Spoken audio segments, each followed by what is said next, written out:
plus saturé. Comment ça va bien?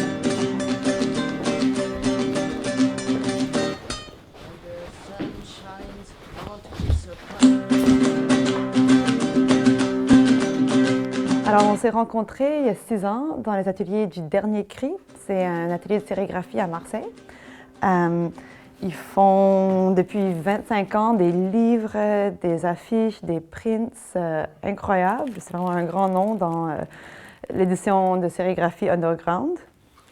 Puis ensuite, on est allé à Montréal et j'ai trouvé une annonce pour une machine typographique. J'ai dit, allez, on va l'essayer. C'était vraiment pas cher. Je suis allée avec mon père le regarder, puis on était, bon, allez, on essaye. Alors, on s'est formé nous-mêmes avec le manuel d'utilisation qui datait des années 50, qui tombait en miettes. Et au bout de quelques erreurs et quelques mois de travail, on était imprimeur en typographie. Notre travail se ressemble un peu, mais on s'écarte sur certains points. Moi, je suis très intéressée par le narratif et par la BD. Et la BD en sérigraphie, c'est quelque chose qui se fait très peu. Et c'est quelque chose que j'aime explorer. Moi, je m'inscris plus dans du roman graphique, mais donc c'est moins narratif. Donc j'essaie de faire juste des images assez cohérentes qui parlent d'elles-mêmes. La sérigraphie, c'est de la reproduction à coût minime. C'est pas cher et c'est pas super compliqué. Ouais, voilà, je pense que c'est très démocratique comme art. Ça, c'est une des choses que j'aime beaucoup, c'est lorsqu'on fait des collaborations avec les artistes, mais aussi lorsqu'on donne des ateliers, parce que ça nous arrive de donner des ateliers aussi. C'est d'être un peu un prophète de la sérigraphie. Ouais, c'est clair.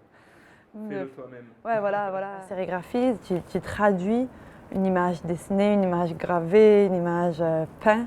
Ouais. Et du coup, forcément, tu vois la main du sérigraphe. Ouais, voilà. C'est pas que reproduire, c'est pas comme du numérique où tu appuies sur un bouton. C'est que lorsqu'on collabore avec une artiste, on produit un certain nombre de livres et nous, on garde la moitié et l'artiste garde la moitié. Ouais. Alors, c'est notre modèle de fonctionnement et c'est comme...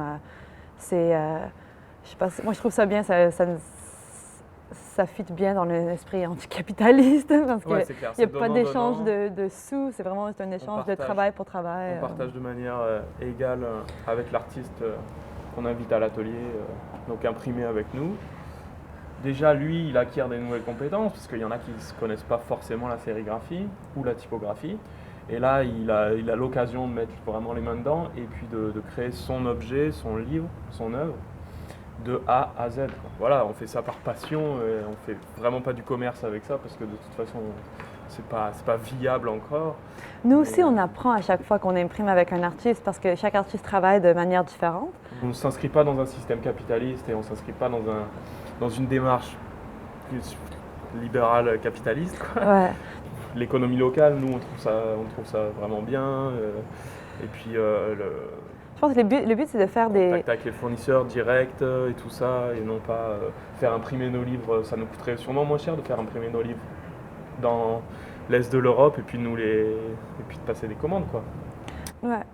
Et aussi, le but, c'est de créer des objets d'art qui sont accessibles à tous. Alors le prix de nos livres est généralement très bas. D'ailleurs, on nous fait souvent le commentaire, genre 10 € pour un livre entièrement sérigraphié. On aimerait que chacun ait chez lui un peu d'art. Voilà, On essaye de collaborer avec d'autres collectifs, avec des salles de concert, avec d'autres associations. Ça, c'est vraiment important. Pour nous, une association, peu importe ce qu'elle défend, mais si cette même association crée un événement, elle a besoin d'une série d'affiches. Et c'est là qu'on fait des connexions avec les concitoyens.